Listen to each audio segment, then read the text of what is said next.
ఓ మహేశ్వర బిలహరి అని చెప్తారు. ఓ మహేశ్వర సంధియ ముందెడందము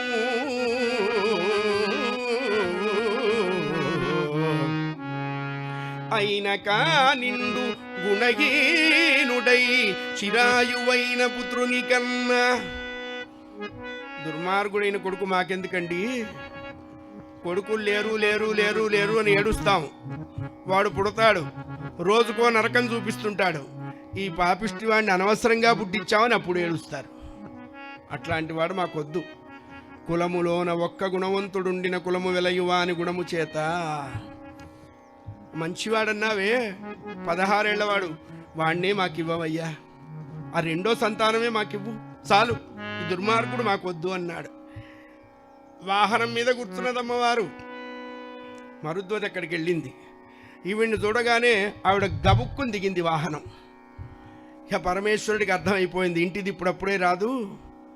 అంతేగా పాపం మొన్న శ్రావణ మాసం అంతా ఆయన వెతికాట. వీడి కోసం పేపర్ స్టేట్మెంట్లు కూడా ఇచ్చాట. ఫలానా మా ఇల్లాలు తప్పిపోయింది, కాళ్లకు గజ్జెలు, గొళ్ళెపు గొలుసులు, కడియాలు, చేతులకి బాగా దండ వంకీలు, మెళ్ళో మంచి మంచి నగలు, నత్తు బేసర అన్నీ పెట్టుకొని ఉంటుంది, ఇంత బొట్టు పెట్టుకొని ఉంటుంది. దాని పేరు పార్వతి, ఎక్కడున్నా ఉంటే పంపించండి పైకి. వెంటనే జిఆర్టీ నుంచి మెసేజ్ వెళ్ళింది, ఇప్పుడే మీ ఆవిడ ఓ 10 లక్షలకి నగలు కొని మీ క్రెడిట్ కార్డే గోకి వెళ్ళిందండి అన్నారు. ఒరే నంది, నాన్నగారు నా కార్డు ఎప్పుడూ అయిపోయిందండి. ఒరే భృంగి, అది నాదై 3 నెలలు అయిందండి. ఉగాదికి అమ్మగారు నా కార్డు వాడేశారు. శ్రీరాముని వాళ్ళ అన్నయ్య పండగని వాడి కార్డు వాడేశారు. శ్రావణ మాసం స్పెషల్ అని ఇప్పుడు మీ కార్డు వాడుతున్నారు.